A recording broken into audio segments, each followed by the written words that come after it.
necessary. Because a lot of times if you go into an office as two actors, you're sort of laughed out of the office, really. So having her there as you know, a voice of authority was necessary. And I think we can all agree on one thing that the movie, I think, it stands for, and what you know, what the book says as well, you know, is that it's okay to be different. It's okay to feel different in a world that you don't quite understand. I know when I was growing up, and still to this day, feel, you know, sometimes that I'm not right, you know, here. This world, I'm not like, I feel odd, I feel out of place. And I think that that's what Clary goes through. She's thrown into a new world, and I think that, you know, whether or not it's fantasy, I think we can all relate to that. Do you have any advice for young people? Stay weird. Okay. Muy bien, vámonos con otra pregunta. Circe Tinajero del periódico Reforma, buenos días. Me gustaría saber, hace unos momentos platicaban de que ha sido muy entretenido y ha sido muy enriquecedor estar con todos los fans, pero ¿hay algún miedo de que más adelante, conforme la saga tenga más éxito, los fans sean demasiados? Ha pasado que ya es como complicado salir de los aeropuertos algunos actores, que no pueden llevar su vida diaria. ¿Cómo piensan enfrentar esto?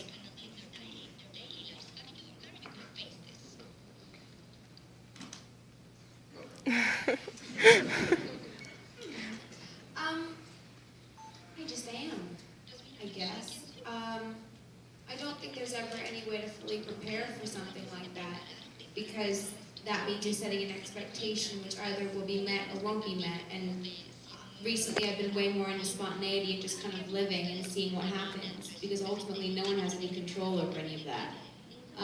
What I can control is who I surround myself with from the day-to-day basis, and that's my friends and family, and friends that I've made my family, and the people that know, love, and respect me for me, and will call me out if anything ever gets weird, or I'll always feel safe and protected no matter what. So it's a blessing to have fans that support you and support the movie and the character, and you know, that's a great thing. But again, you can't set any expectation on if things get crazy, because ultimately that's coming from a place of passion, and you don't want to, I don't know, preparing for that kind of stuff seems so bizarre, to think that you'd have to prepare for craziness like that. So I guess just, I don't know, just being ourselves and just not really dealing with it until it happens, if it ever happens. Do you have anything to add to that? I mean, I listen, you know, we plan, God laughs, you know, it's one of those sort of things, you know, you can't really prepare for anything, you know, you just sort of deal with it or you don't deal with it. Some people deal with it better than others, success or failure. So, you know, part of what I think we have, fortunately, is that we're all so close that I feel like whatever it is that happens, I feel like we have the ability to talk to each other about it, and I think part of what some people deal with when they become either really famous or whether they deal with failure or success is that they sort of feel isolated by it, and we won't have that either way. So, you know, I think having traveled together the past month, I think there's a great ability to sort of look at each other and go, wow, that was crazy, or isn't it weird to see your face on a billboard? We don't have to sort of digest that on our own. And, you know, as we continue on, we're going to do this other film. I think you deal with it together, and I think that we all have good family and good sort of support system to sort of keep things in perspective, because it's all, but again, you can't also undermine it, because the people who are crazy are the people who are going to buy the tickets. So, and without them, we don't have a job. We're just sort of, you know, doing community theater. So, not that there's anything wrong with that. So, you know, it's a balance, but I think we all sort of have a good idea of you know, we're all pretty rational people in terms of how to deal with it. So. That's good.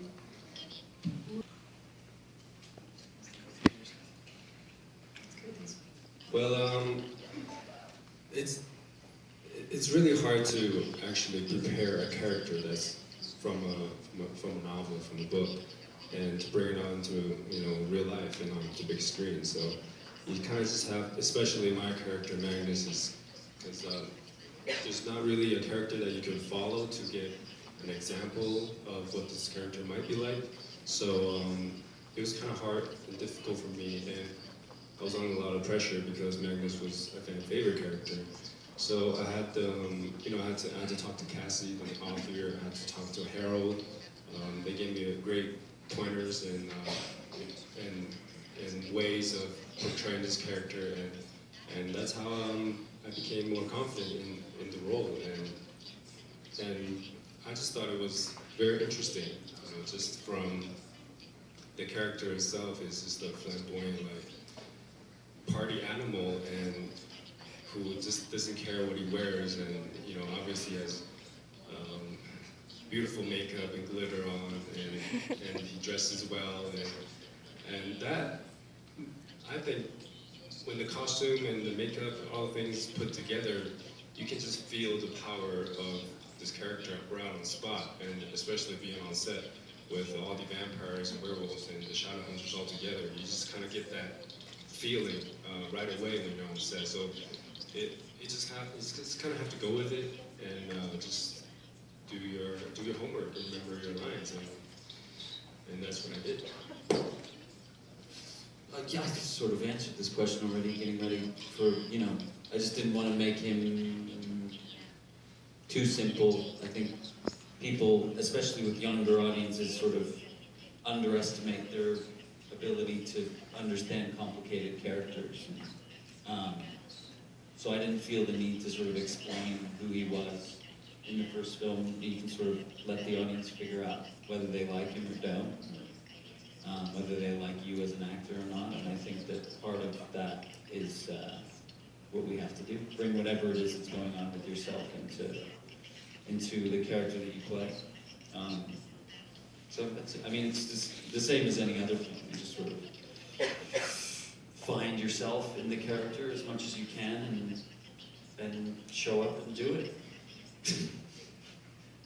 Yeah, showing up is always a good one.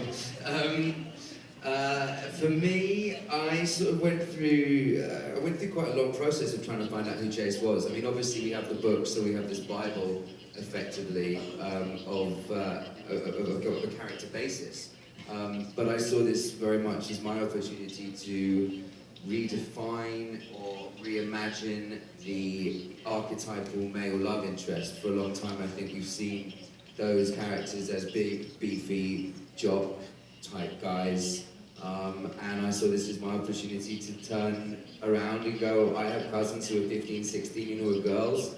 What do they like? They like the damaged rock star, that's why Mick Jagger and people like that for so long have been so popular, and that's why they stand the test of time, and that's what I was into. So for me, I made a mood board of all these artists that I like. James Hetfield, Jace is very aggressive, so he's James Hetfield from Metallica. Kurt Cobain, my friend Ollie, who plays in a band called Bring Me the Horizon. I stuck pictures up, the fan art that people have done of myself and Lily, pictures of me, pictures of Lily, pictures of River Phoenix, of Heath Ledger, Young Johnny Depp, all these guys that are beautiful but damaged, and that's what I saw Jace as. No matter the fact, he's half an angel, he's also half a human, and that's what really interested me about him.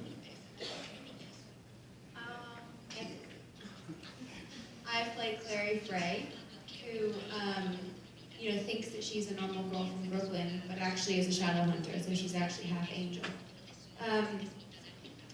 For me, I had just played Snow White, so she's a character that everyone has an opinion about, and they have for years and years and years. So I kind of got over the idea of playing a literary heroine that everyone would have their own picture of in their own head.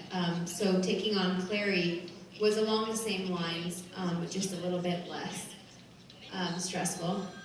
But I don't know, I always saw Clary as being just the normal girl. I mean, I didn't emotionally prepare for this role like I may have in other movies, because I wanted to really be genuine in the fact that I was experiencing this craziness with Clary, as any young girl would, as any fan like myself of the books would. I wanted to make her someone that wasn't too superhero-esque, because what's interesting about that? Not much. She's not relatable if she doesn't cry, and she's not vulnerable, and she doesn't break down, and isn't confused, because the whole point is that she's going through a midlife crisis. She's going through a teenage crisis that some of us never leave. I'm 24, and I still, like Jamie said, I'm trying to figure out who I am. And the whole thing is, it's okay to be confused. It's okay to cry. It's okay to kick ass. It's okay to be all those things in one person. And going on these mall tours and seeing all the young fans reacting to Clary like I do, it just proves that every young girl can be Clary. You know, physically I had to prepare by training, but emotionally it really was about being spontaneous and genuine throughout the day of filming. And I've said this before, but my Clary was only my Clary because Jamie was his Jace, and that stays true for every